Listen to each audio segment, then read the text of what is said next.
Hello there and happy Sunday. I'm John Gerard. A peaceful Sunday on tap for you to wrap up this November weekend. We are looking at dry weather all across the southeastern U.S. right now, courtesy of an area of high pressure sitting nearby, and that's creating some very dry air in the atmosphere. You can see on the water vapor loop that brown coloring is the dry on that color scale there. And we also have a westerly flow in the mid and upper levels of the atmosphere. So that cuts off all kinds of tropical moisture from coming in from the Caribbean or the Atlantic Ocean.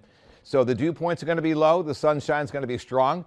I guess you could say there's a sunglasses advisory in effect out there. Don't forget to take the sunglasses with you today.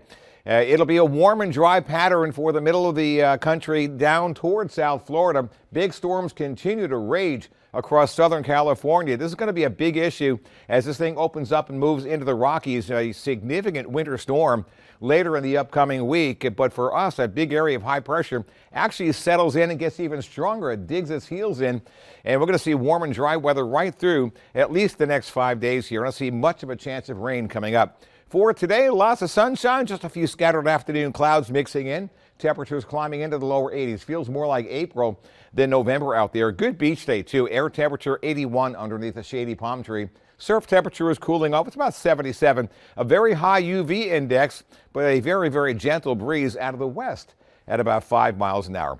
So here we go, putting it all together. Temperatures in the lower 80s through midweek, maybe some middle 80s by the end of the week as that high pressure builds in. Nighttime lows in the 60s for most of the week. And again, outside of a few partly cloudy days mixed in there, really rain chances less than 10% through the next 5 to 7 days. Need to water those plants outside. You'll need to use the garden hose. Enjoy your Sunday.